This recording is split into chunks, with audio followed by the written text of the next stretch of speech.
మంత్రి గారి ప్రతిపాదన సభా సమక్షంలో ఉంది. బిల్లుపై సభ్యులు చర్చ ప్రారంభించవచ్చు.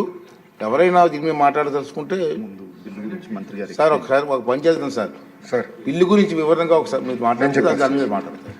అధ్యక్ష, ఇది ఒక సింపుల్ అమెండ్మెంట్ అధ్యక్ష. మీరు చూస్తే తెలుగుదేశం పార్టీ కూటమి ప్రభుత్వం ఎప్పుడు విద్యకి పెద్ద ప్రాధాన్యత ఇస్తాం జరుగుతుంది అధ్యక్ష. ప్రధానంగా ఉన్నత విద్యకి ఎక్కువ ప్రాధాన్యత ఇవ్వడం జరిగింది. దాంట్లో భాగంగా 2016లో ప్రైవేట్ యూనివర్సిటీస్ ఏర్పాటుకు ఒక ప్రత్యేక చట్టం కూడా ఆనాటి సభ చేస్తాం జరిగింది అధ్యక్ష. దాంట్లో భాగంగా చంద్రబాబు నాయుడు గారు చాలా స్పష్టంగా అభివృద్ధి వికేంద్రీకరణ జరగాలి అనే నినాదంతో విశాఖపట్నానికి Centurion university of technology and management వస్తాం జరిగింది అధ్యక్ష.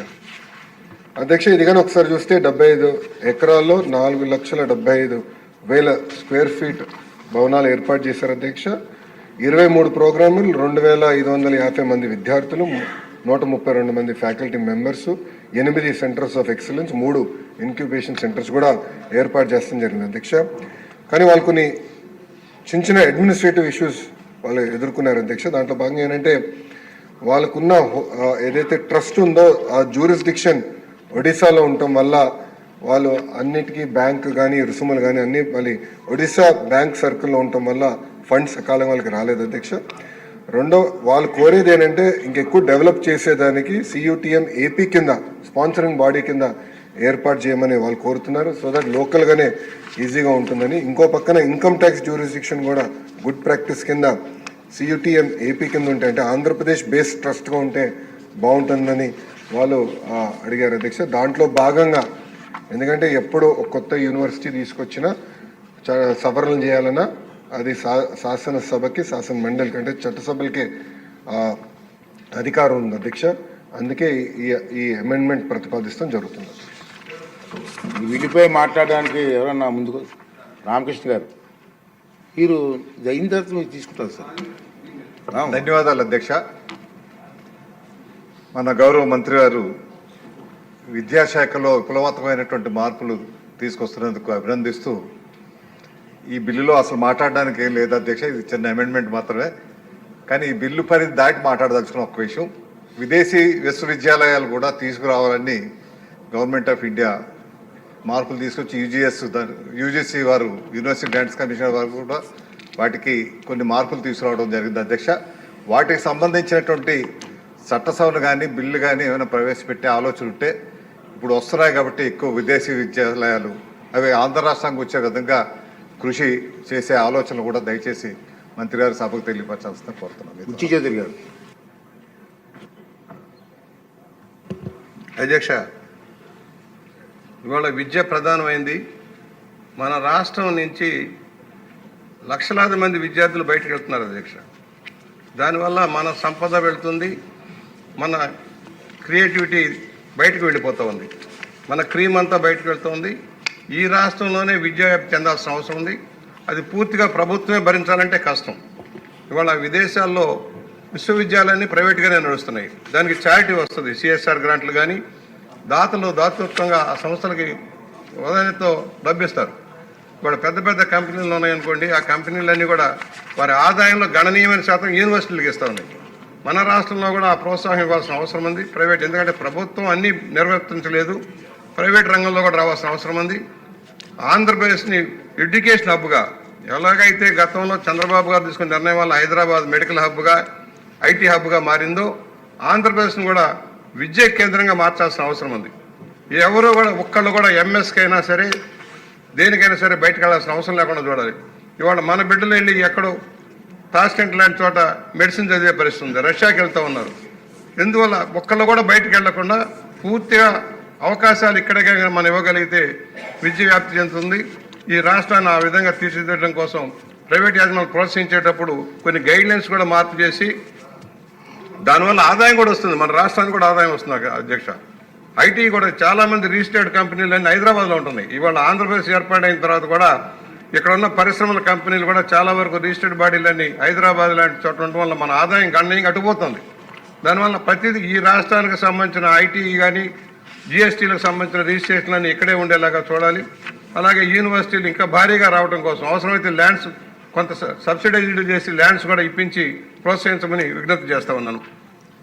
ఈ బిల్లుపై ఇంకెవరన్నా 1 or 2 persons మాట్లాడతారండి?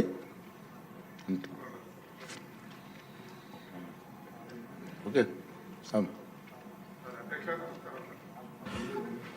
సార్, మా కనిగిరి ప్రాంతం వెనకబడ్డ ప్రాంతం సార్.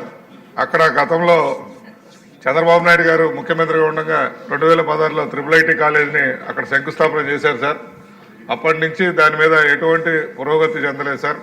గత ప్రభుత్వంలో దాన్ని నిర్లక్ష్యం చేసి దాన్ని కట్టుబడి కాకుండా అవరోధం కలిగించారు కాబట్టి సార్, దాన్ని ఇప్పుడు మన లోకేష్ బాబు గారు విద్య పట్ల ఎన్నో సంస్కరణలు అన్నీ చేస్తున్నారు సార్. స్కూలు LKG నుంచి దాదాపు డిగ్రీ వరకు చేస్తున్న దాంట్లో మా ప్రాంతంలో కూడా ఈ కాలేజీని తిరిగి ప్రారంభిస్తే మా ప్రాంతంలో కూడా ఇప్పుడు ప్రకాశం జిల్లాలో ఆంధ్రకేసరి యూనివర్సిటీ అని పెట్టున్నారు సార్. ఓన్లీ బిల్డింగ్కే పరిమితం అయ్యింది. దాన్ని కూడా కొద్దిగా అభివృద్ధి చేసి మా ప్రకాశం జిల్లాను కూడా ముందంజలోకి తీసుకెళ్లవలసిందిగా కోరుతున్నాం sir. Thank you sir. Minister గారు టైం ప్లీజ్, ఈరోజు కొంచెం టైట్ షెడ్యూల్ అండి, సహకరించండి. అధ్యక్ష, గౌరవ సభ్యులు కుంటాల రామకృష్ణ గారు, బుచ్చ చౌదరి గారు, ఉగ్ర నరసింహారెడ్డి గారు బిల్ కన్నా ఎక్కువ వేరే విషయాలు మనం డిస్కస్ చేస్తాం జరిగింది. చాలా ఇంపార్టెంట్ ఇష్యూస్ కూడా రేజ్ చేశారు అధ్యక్ష. మొదటిది ఫారిన్ యూనివర్సిటీస్, ఎందుకంటే కేంద్ర ప్రభుత్వం ఫారిన్ యూనివర్సిటీస్ పెద్ద ఎత్తున ప్రోత్సహిస్తుంది. వాళ్ళ చేత ఇక్కడ క్యాంపస్లు పెడితే బాగుంటుందని చెప్పడం జరుగుతుంది. వాళ్ళకి ప్రత్యేకంగా మీరు ఏమైనా చేస్తున్నారా, యాక్ట్లో ఏమైనా సవరణలు తీసుకొస్తున్నారా అని అడుగుతాం జరిగింది అధ్యక్ష. 2016లో ఈ ప్రైవేట్ యూనివర్సిటీస్ చట్టం తీసుకొస్తాం జరిగింది. గత ప్రభుత్వం దీనికి 5 సవరణలు చేసింది అధ్యక్ష.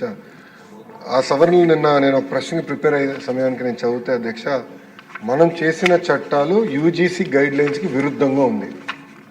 అంటే వాళ్ళు ఏం చెప్పారంటే, ఈరోజు గ్రీన్ఫీల్డ్ యూనివర్సిటీ ఏర్పాటు చేయాలంటే టాప్ 100 గ్లోబల్ యూనివర్సిటీస్తో జాయింట్ డిగ్రీ ఉండాలి అని చెప్తాం జరిగింది. కానీ UGC ఏమంటుందంటే, జాయింట్ డిగ్రీ ఇవ్వాలంటే మినిమం ఇన్ని సంవత్సరాలు ఆ యూనివర్సిటీ ఆపరేషన్లో ఉండాలి, ఇన్ని ఇయర్స్ అయి ఉండాలి అని చెప్తుంది. అంటే we are in conflict with UGC. So నేను మొన్న కూడా కౌన్సిల్లో చెప్పాను, ఆ చట్టాన్ని మనం సవరణ చేయాలి, కానీ కొంచెం డీటెయిల్డ్గా చేద్దాం. అంటే హడావుడిగా చేస్తాం, మనకు పొరపాట్లు చేస్తాం. కొంచెం డీటెయిల్డ్గా చేసి ఆ చట్టాలని సవరిస్తాం జరుగుతుంది, దాంట్లో ఎలాంటి సందేహం లేదు.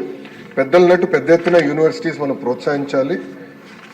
అంటే మేమందరం ముద్దుగా తాతయ్య అంటాం.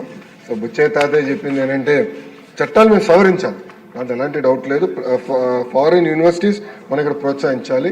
అంతేకాకుండా మన దేశాల్లోనే ఒక అద్భుతమైన ఇన్స్టిట్యూషన్స్ ఉన్నాయి. ఒక ఉదాహరణ బిట్స్. ఈరోజు అధ్యక్ష, నిన్నే క్యాబినెట్ మీటింగ్లో బిట్స్ అమరావతిలో ఏర్పాటు చేసేందుకు 70 ఎకరాలు క్యాబినెట్ కూడా ఆమోదం తెలిపింది అధ్యక్ష. బిట్స్ ఆంధ్ర రాష్ట్రానికి వస్తుంది. అంతేకాకుండా అధ్యక్ష, సార్ కోరికలు పెంచుతున్నారు, ఆగండి సార్, పూర్తి చేస్తాను. బిట్స్ తీసుకొచ్చి అధ్యక్ష. రెండోది Tata group, L&T, IIT Madras, ప్రత్యేకంగా యూనివర్సిటీ ఆఫ్ టోక్యోతో కలిసి డీప్ టెక్ యూనివర్సిటీ ఏర్పాటు చేయాలి. అంటే నెక్స్ట్ జనరేషన్ AI ML కాకుండా నెక్స్ట్ జనరేషన్ యూనివర్సిటీ ఏర్పాటు చేయాలని ఇది పర్సనల్గా గౌరవ ముఖ్యమంత్రి గారు లీడ్ చేస్తున్నారు. సాక నాదైనా తెలుసు కదా గౌరవ ముఖ్యమంత్రి గారి గురించి, ఆయన పర్సనల్గా లీడ్ చేస్తున్నారు. ఇది ప్యాషన్ ప్రాజెక్ట్గా లీడ్ చేస్తున్నారు. ఇది నేను బలంగా నమ్మేది మొత్తం ఎకో సిస్టమ్ని రెవల్యూషనైజ్ చేసి యూనివర్సిటీ అది కూడా తీసుకొస్తాను అధ్యక్ష.